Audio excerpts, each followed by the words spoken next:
નમસ્કાર વાલા વિદ્યાર્થી મિત્રો, કેમ છો? મજામાં ને? આજે આપણે જોવાના છીએ ધોરણ 10 ગણિત સ્ટાન્ડર્ડ પ્રેક્ટિસ વર્કનો સ્વાધ્યાય 13.2નો ક્વેશ્ચન નંબર 6. તો વિડીયોને એન્ડ સુધી જોજો, જરા પણ કાપતા નહીં, કારણ કે અહીંયા તમને ભાગાકાર ગુણાકારમાં જરા પણ ખબર નહીં પડે તો તમારે વિડીયોને ફરીથી જોવો પડશે આખું. એના કરતાં એક જ વારમાં વિડીયોને જોઈ લેજો. અને પરીક્ષામાં પૂછાય તેવા દાખલા આપણે બધા જ ગણીએ છીએ, તો આ પણ કદાચ તમારી પરીક્ષામાં બાય ચાન્સ આવી જાય તો વિડીયોને એન્ડ સુધી જોજો અને જવાબ કઈ રીતે આવે છે તે પણ જોવાનો પ્રયત્ન કરજો અને દાખલો જોઈને જાતે કરવાનો પ્રયત્ન કરજો. બરાબર મિત્રો? તો ચાલો આપણે વિડીયોની શરૂઆત કરીએ અને વિડીયોને શાંતિપૂર્વક અને એન્ડ સુધી નિહાળજો. તો મિત્રો, આપણે હવે ક્વેશ્ચન નંબર 6 જોઈએ. તો અહીંયા રકમ આપેલી છે કે આપણે નીચે આપેલ આવૃત્તિ વિતરણનો બહુલક શોધવાનો છે મિત્રો. બરાબર?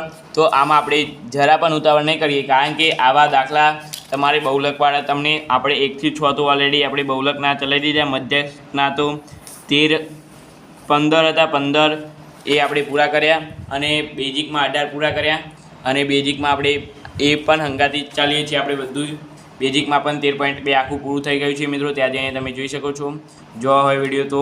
કારણ કે બેઝિક અને અમુક વાર બેઝિકમાંથી પણ તમારે સ્ટાન્ડર્ડમાં પૂછાતું હોય છે અને સ્ટાન્ડર્ડનું પણ બેઝિકમાં પૂછાતું હોય છે કેટલીક વાર.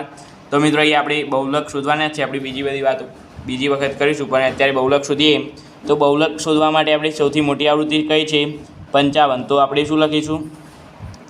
L બરાબર આપણે આ બહુલક નક્કી કર્યો. બરાબર? આ બહુલક આપણે નક્કી કર્યો એટલે કે L બરાબર 60.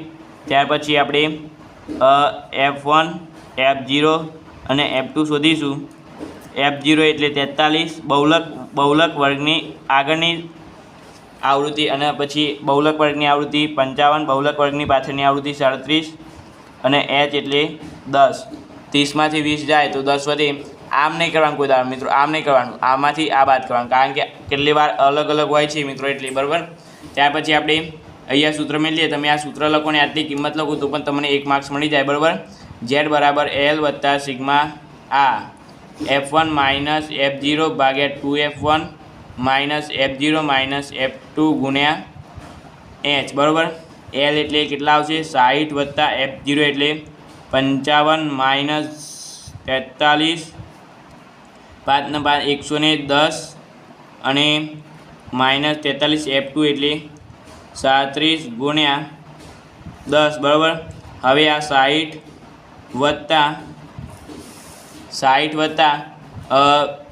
1 અને 3 એટલે 12 ગુણ્યા 10 અને 110માંથી અહીંયા 110 માઇનસ 10 80 જાય તો શું વધે? 60 વત્તા આપણે ઉપરનો ગુણાકાર કરી દઈએ, 12 ગુણ્યા 10 કરીએ તો 120 અને 0 11માંથી 8 જાય તો 3. બરાબર? 120 ભાગ્યા 3 કરીએ તો મારા ખ્યાલથી 3 4 12 એ 40 આવી જશે, 4 આવશે. બરાબર? 30 4 120 એટલે 60 વત્તા 4 બરાબર કેટલો આવશે મિત્રો? 64. આપણો બહુલક મળી ગયો છે. બરાબર મિત્રો? તો વિડીયો ગમે હોય તો લાઇક, શેર અને સબસ્ક્રાઈબ કરવાનું ભૂલતા નહીં. અને મિત્રો, તમે ખાલી આ જવાબ લખી દેશો જોઈને બીજાનામાંથી બોર્ડની પરીક્ષામાં, તો પણ તમારે 1 માર્ક્સ મળશે આનું. ત્યારબાદ તમે આ ગણતરી કરી હશે આટલા મુદ્દાની તો તમને 1 માર્ક્સ મળશે આનું. ત્યારબાદ આ સૂત્ર લખ્યું હશે તો તમને અડધો માર્ક્સ મળશે. અને ત્યાર પછી આવી કિંમતો દર્શાવી હશે તો અડધો માર્ક્સ મળશે. બરાબર? એટલે અડધો ને અડધો 1. ત્યાર પછી આ ગણતરી કરી હશે એનો 1 એટલે 2 થયા અને આનો 1 એટલે 3 થઈ ગયા મિત્રો. આમ 3 માર્ક્સનો આ પ્રશ્ન પૂછાઈ શકે છે તમારી બોર્ડની પરીક્ષામાં. બરાબર? તો આપણે ચાલો મિત્રો મળીશું નવા વિડીયો સાથે. Thank you so much. Video જો બધા